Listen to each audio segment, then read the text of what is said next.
Berikutnya kami persilakan kepada jamaah untuk kembali mengajukan pertanyaan. Ada Bapak Edi ya. Silakan Pak Edi boleh berdiri dan disampaikan pertanyaannya. Terima kasih Pak Ustadz. Assalamualaikum warahmatullahi wabarakatuh. Waalaikumsalam warahmatullahi wabarakatuh. Seperti Pak Ustadz Fauzan yang tadi sampaikan bahwa sholat merupakan indikator dari amalan ibadah kita semua. Dari kesimpulan tersebut tadi juga disampaikan oleh Pak Ustadz bahwa sholat merupakan indikator, sekaligus saya tambahkan sebagai barometer amalan ibadah kita semua. Yang menjadi pertanyaan saya, merujuk dari suatu hadis yang diriwayatkan sebuah kisah bahwa ada seorang mayat ahli kubur yang mengharap pada Allah SWT untuk dikembalikan ke dunia lagi. Dalam rangka apa? Untuk memohon agar dia bisa kembali ke dunia walaupun sebentar hanya untuk bersedekah. Kenapa kok tidak memohon kepada Allah untuk kembali ke dunia untuk sholat? Nah itulah yang menjadi pertanyaan saya. Apakah yang menjadi barometer, apakah sedekah atau sholat? Sehingga kita tidak terjebak dalam mindset kita untuk mengerjakan sholat dulu atau bersedekah dulu. Terima kasih Pak atas pencerahannya. Wassalamualaikum warahmatullahi wabarakatuh. Waalaikumsalam warahmatullahi wabarakatuh. Silakan Syekh. Arkanul Islam 5 kan? Asyhadatain, syahadatu an la ilaha illallah wa anna muhammadan rasulullah. Yang kedua, iqamus salat. Yang ketiga, ita'uz zakat. Yang keempat, saum Ramadan. Yang kelima, hajju baitillahil haram. Semoga Bapak Ibu bisa pergi haji ya Rabbal Alamin.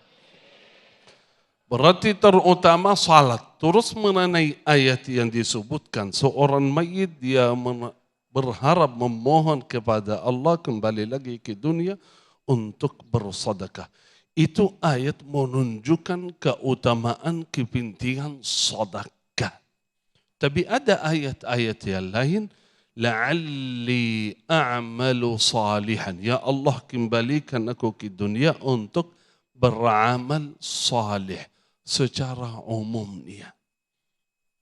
Berarti setiap amalan salih itu baik.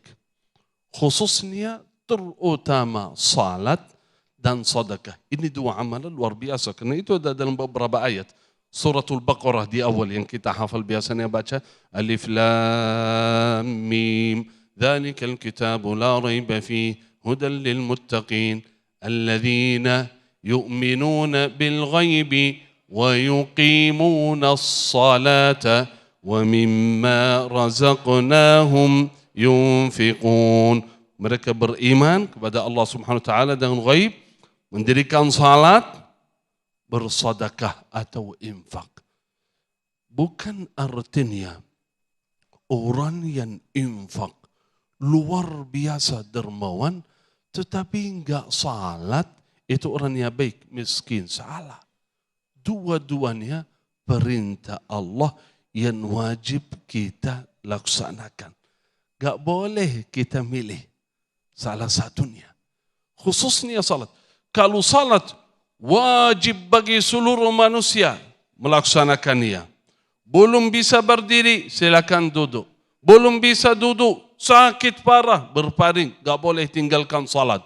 Di rumah sakit berbaring, gak bisa bergerak, gak bisa duduk. Bagi tangan. Tangannya saja enggak bisa bergerak, bagi mata. Artinya enggak boleh. Lagi perang, menghadapi musuh. Ini uzur yang luar biasa. Enggak boleh tinggalkan salat. Ada salat khauf.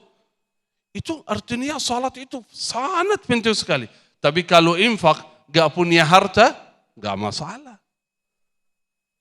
Lagi punya hutang, punya masalah, enggak bisa infak. Apalagi zakat, enggak masalah. Karena kalau punya harta dianjurkan infak. Tapi salat wajib bagi semuanya melaksanakan salat. Karena itu apa saja perintah Allah jalankan. Khususnya salat. Salat, salat, salat. Seperti yang tadi kita dengar dari Ustadz Fauzan. Amalan yang pertama ditanya oleh Allah di yaumul qiyamah adalah salat. Kalau salatnya baik, berikutnya berjalan lancar, selamat. Kalau salatnya tidak baik, nggak akan selamat. Na'udzubillahi min dzalik. Baik, terima kasih Syekh atas jawabannya.